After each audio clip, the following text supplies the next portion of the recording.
The room fell silent when the doors creaked open. Every camera turned.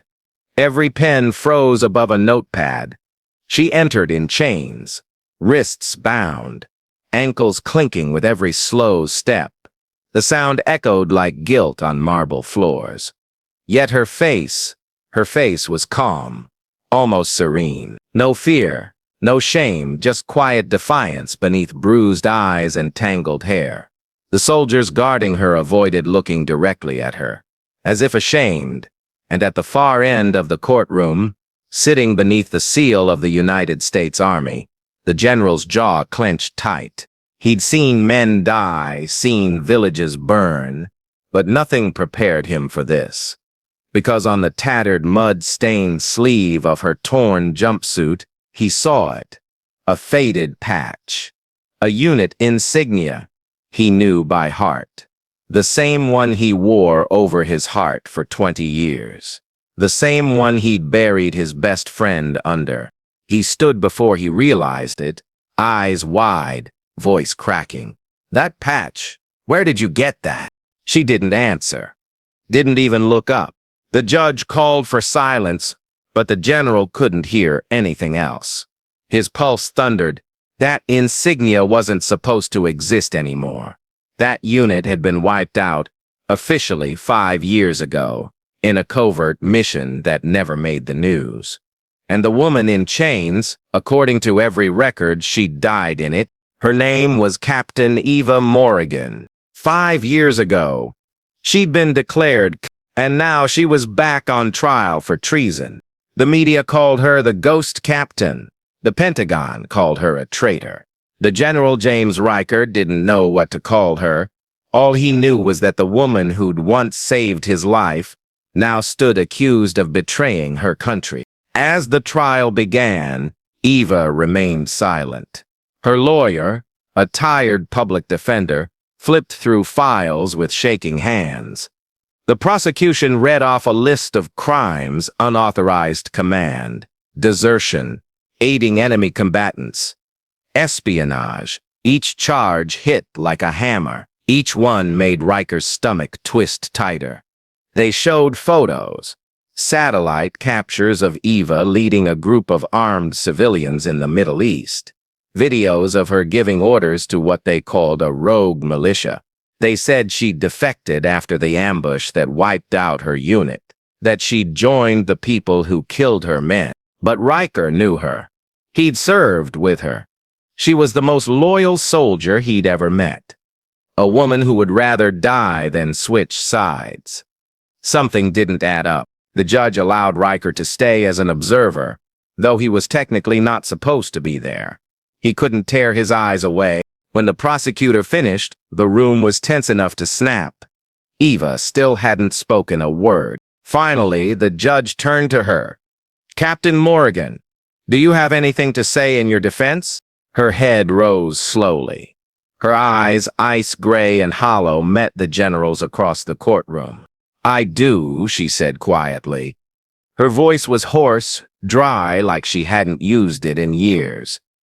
"But not yet. Not until he's ready to hear the truth." She nodded at Riker. The judge frowned. "General Riker is not part of this trial." "Neither was I," she replied, "when you decided I was dead." A murmur swept the room. Cameras flashed. The judge slammed the gavel for silence. But the moment had cracked something open. Later that evening, Riker found himself sitting in his office. Files spread across the desk. He couldn't let it go. He reread the mission report from 5 years ago. Operation Candlelight, classified at the highest level. The mission had been to intercept an arms convoy in the Syrian desert. Her unit had gone dark after 48 hours. Only wreckage was found. No bodies. No survivors. But now, one sat in chains in a courtroom. He reached for the phone and called an old contact in intelligence. "I need everything you've got on Morrigan. The real file." There was a long pause, then a whisper.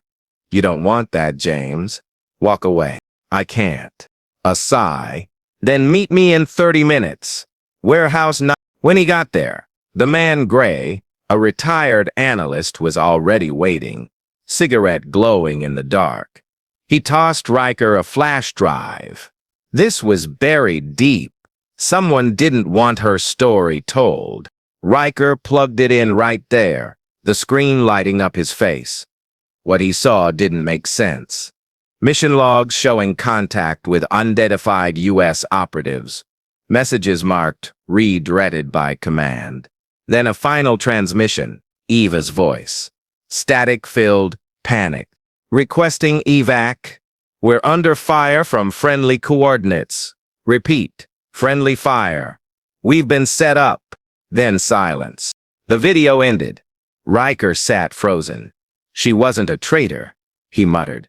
She was a scapegoat. Gray nodded. They buried the truth. Easier to say she went rogue than admit we turned on our own. The next morning, Riker was back in court. He wasn't supposed to interfere, but he couldn't stop himself.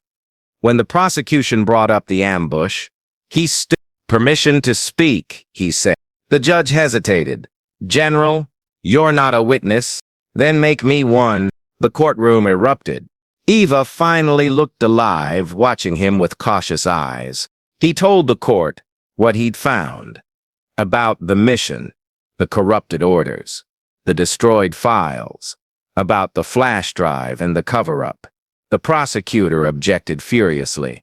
The judge warned him of contempt, but he didn't care. She didn't betray us, he shouted, slamming a fist on the table. We betrayed her? Security escorted him out before he could say more. But the damage was done. The jury was shaken. So was everyone else. That night, the news broke wide open. High-ranking officer claims Captain Morgan framed by U.S. command. The Pentagon denied it, of course. But once the truth leaks, it spreads like wildfire. The next day, when the court reconvened, Eva was finally allowed to speak. The room was packed. Every reporter in the city was there. She took a deep breath and began. I led the 12th Recon under Operation Candlelight.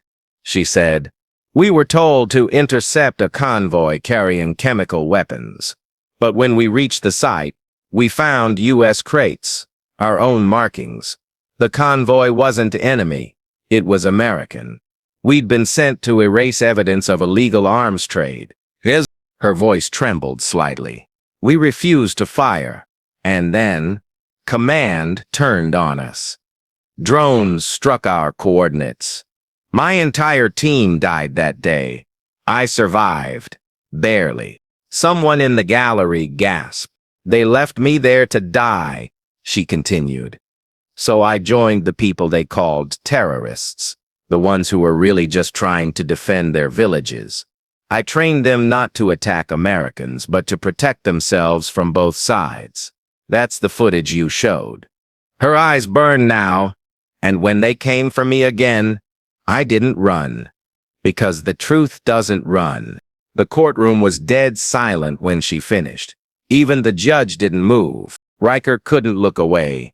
For the first time in years, he saw the soldier he'd once saluted. Broken, yes, but unbent. Then suddenly, the prosecutor smiled. Touching story, he said coldly. But where's the proof? Eva glanced toward Riker. He has it. Riker's heart stopped. He hadn't told anyone about the flash drive. Before he could react, men in black suits entered the room. The air changed. You could smell the power in it. The lead agent held up a badge. Court is adjourned. National security matter. All records sealed immediately. And just like that, the lights in the room dimmed, and everything shifted from trial to lockdown. Reporters shouted. The judge banged his gavel uselessly. Eva stood still as the agents moved toward her. Riker stood, hand trembling. What are you doing? The agent looked at him coolly. Classified operation, General. You've said enough. As they reached Eva, one agent whispered something in her ear. Her expression changed, fear, then fury, then something else entirely. She turned to Riker and said quietly, if they take me this time, you'll never see me again. Not in this world. And before anyone could stop her, she moved fast, controlled, military perfect. The sound of gunfire filled the room. The echo of gunfire froze the courtroom. Screams erupted, papers flew, and reporters dove for cover.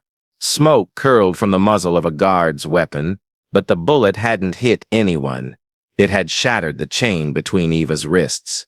In that instant, chaos took over. The agents lunged, but Eva was already moving. Trained reflexes kicking in like muscle memory carved by war. She grabbed a fallen soldier's baton, spun and cracked it across another's knee. Someone yelled, "Stand down," but nobody did.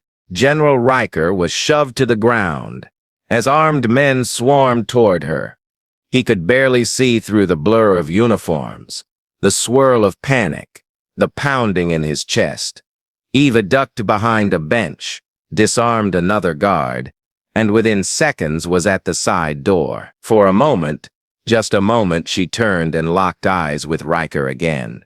There was a plea there, but not for help, for understanding. Then she was gone. The next hours were madness. The courthouse was sealed off, but Eva Morrigan had vanished like smoke. News networks ran wild. Traitor escapes under military guard. The Pentagon claimed it was a coordinated extraction by foreign agents. Riker knew better. He'd seen that look in her eyes before, back in the desert when she realized the system she died for had turned on her. He spent the night replaying everything. The flash drive, the ambush, the cover-up, the warning. Something deeper was buried. Someone had wanted her dead then, and they wanted her gone now. When dawn came, his phone buzzed with a private message. An unknown number. Just 2 words, "We were right," and a GPS coordinate. He didn't hesitate. He drove 6 hours across the state to a rusted airfield, long abandoned, wind cutting across empty runways. A single light glowed in one hangar. Inside, the air smelled of dust and jet fuel. "Eva," he said quietly. She stepped out from the shadows, dirty, bleeding from her shoulder, but standing tall. Her hair was tied back with a torn strip of the same uniform sleeve she'd worn in court. "You shouldn't have come," she said, though her voice softened. "You think I could just sit by?" She sighed. "They'll be tracking you." "They already are," he said, showing his phone. "I used it as bait. Threw it in a truck heading the other way." A faint smile touched her lips. Still the same old soldier. He handed her the flash drive. "You said I had the proof. What's on here that's worth dying for?" She took it, sliding it into a battered laptop perched on a crate. The screen flickered, revealing folders labeled "Candlelight, Eyes Only." Inside were photos, manifests, and internal memos. Riker leaned closer, reading line by line shipment lists of weapons transferred through private contractors, civilian villages bombed and marked as enemy casualties, and communications between defense officials and a corporate arms dealer. "They used us," she said bitterly. "Our unit was sent to erase the evidence. When we found out, they erased us instead." Riker's stomach turned. "And you've been carrying this ever since? Waiting for someone who'd believe me." She met his gaze. "Now you've seen it." Before he could respond, headlights flared outside. Engines roared. The hangar doors shook under impact. "They found us," Riker muttered, drawing his sidearm. Eva closed the laptop and slipped the flash drive into his pocket. "No, they found me." Bullets ripped through the corrugated metal as they dove behind a crate. Dust filled the air and the stench of cordite stung their eyes. "You can't fight them all," Riker shouted over the gunfire. "I don't plan to." She crawled to a control panel on the wall, hit a switch, and a hidden tunnel door opened behind the old aircraft engine. "Get out through there. It leads to the old service road. Take the drive and go." "I'm not leaving you." "You have to," she said, pressing a hand to his chest. "If I go with you, they'll keep hunting both of us. If I stay, Maybe you can finish what I started." The shooting stopped suddenly. Silence outside, the kind that comes before the final move. Riker grabbed her arm. "Eva." She looked up, eyes glassy but fierce. "Tell them we didn't die for nothing." Then the door burst open. Flashbangs rolled in. Light. Sound. Everything went white. When Riker woke up, he was in a hospital bed under military guard. His head pounded, his arm in a sling. The room smelled like bleach and fear. A colonel he didn't recognize stood by the window. "General Riker," the man said flatly, "you've been through quite an ordeal." Riker sat up. "Where's Captain Morgan?" The colonel didn't answer. "There was an explosion at the airfield. We recovered no body." "You're lucky to be alive." "No," Riker said quietly. "She's not dead. Not again." The colonel smiled without warmth. "Sometimes the dead should stay dead, General, for everyone's sake." Then he left. 2 weeks later, Riker was discharged on medical leave. His credentials revoked. His access locked. The official report stated that he'd suffered stress-induced delusions, that the flash drive contained fabricated material. But he knew better. The files were gone, wiped clean before he woke up. He went home, back to his quiet cabin near the mountains, the kind of place soldiers go to disappear. For a while he tried to let it go, but late at night, when the wind howled through the pines, he'd hear echoes of her voice. Then, one night, his power flickered. His laptop, long disconnected from any network, turned on by itself. The screen lit up with a message. "Candlelight still burns." Attached was a video file. He played it. The footage showed a small village, children playing, women carrying water. And there she was, Eva, helping rebuild walls, teaching, smiling, alive. A radio voice said, "They'll come again soon." She looked at the camera, eyes steady. "Then we'll be ready." The feed cut out. Riker leaned back, tears blurring his vision. He wasn't sure if it was real or a message she'd planted long ago. But it didn't matter. The truth had survived. Somehow. Months passed. Whispers began online.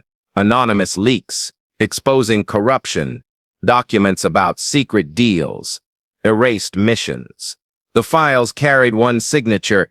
Every new leak hit like a strike of lightning. Public outcry grew. Politicians denied. Investigations opened.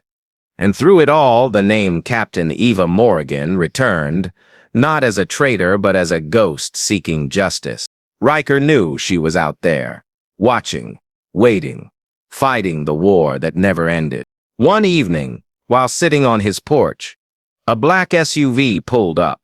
A woman stepped out wearing civilian clothes, a baseball cap, pulled low. She walked to him quietly and handed over an envelope. He opened it. Inside were coordinates and a patch, the same faded insignia from her sleeve. When he looked up, she was gone again. He stared at the patch for a long time, the weight of it heavier than any medal he'd ever earned. Then he stood, took his old jacket from the hook, and pinned it over his heart. Some battles weren't fought in deserts or cities. Some were fought in silence, in the spaces between truth and lies. He looked toward the mountains, where the sun bled gold into the clouds, and smiled faintly. "All right, Captain," he whispered. "Let's finish this." The wind carried the sound away, soft and certain. And somewhere out there, a woman in shadows smiled back, knowing the fire she'd lit would never die. Because even when the world forgets its heroes, truth doesn't stay buried forever. It waits for someone brave enough to unearth it.